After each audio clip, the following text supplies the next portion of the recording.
नमस्कार दोस्तों, मेरी इस कहानी के चैनल पर आपका बहुत बहुत स्वागत है। कई लोगों के मन में कई बार सवाल उठता है कि आखिर शिवजी ने बाघ की खाल क्यों बांध रखी है। इसके बारे में शिव पुराण में एक कहानी है। पुरानी कथाओं कहानियों में भगवान भोलेनाथ के कई रूपों को वर्णन किया। कहानियों में भगवान शिवजी के साथ एक त्रिशूल में होते हैं, गले में सांप, जटाओं में गंगा की धारा दिखाई देती है, शिवजी के शरीर पर भस्म होती है तो वही बाघ की खाल लपेटे हुए होती है।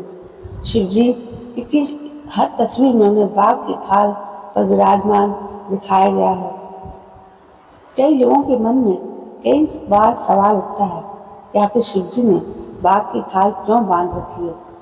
इसके बारे में शिव पुराण में एक कहानी है। शिव पुराण की कहानी के अनुसार एक बार भोलेनाथ ब्रह्मांड का भ्रमण कर रहे थे।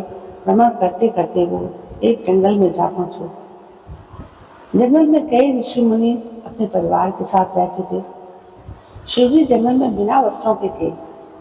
उन्हें इस बात का अंदाजा भी नहीं था कि उन्होंने वस्त्र नहीं पहन रखे। शिवजी का सुडौल शरीर देखकर ऋषि मुनियों की पत्नियां आकर्षित होने लगी। ऋषि मुनियों की पत्नियां अपना सारा काम छोड़कर शिवजी को देखने लगी। वो शिवजी को काफी देर तक देखती रही।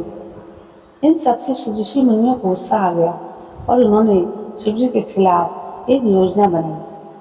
शिवजी को सबक सिखाने के लिए ऋषियों ने उनके मार्ग में एक बड़ा गड्ढा बना दिया।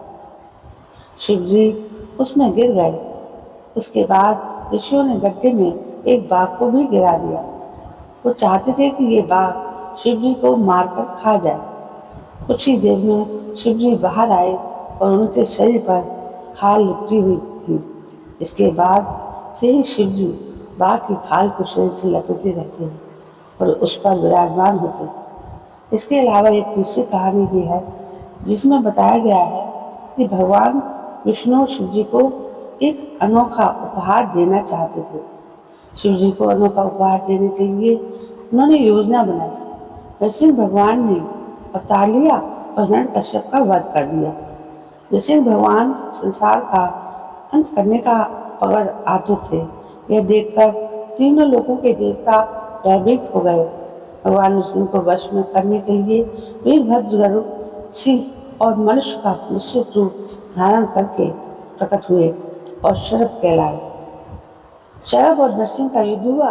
काफी देर तक चली लड़ाई के बाद शरभ ने नरसिंह को अपने पंजे से उठा लिया था और चोंच से वार किया।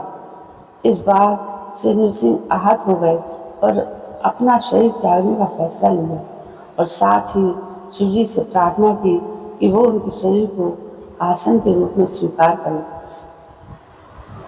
इसके बाद भगवान शिव ने उनका निवेदन स्वीकार किया। तो दोस्तों, शिवजी के बाघ पहनने के पीछे, बाघ की खाल पहनने के पीछे दो कहानियाँ थी जो मैंने आपको बताई। ये कहानियाँ आपको कैसी लगी? ये कहानियाँ पसंद आई हों तो प्लीज़ मेरे इस चैनल को सब्सक्राइब करें, लाइक करें, शेयर करें, कमेंट करें। कल मैं फिर हाजिर होती हूँ एक नई कहानी के साथ। तब तक के लिए जय हिंद, वंदे मातरम।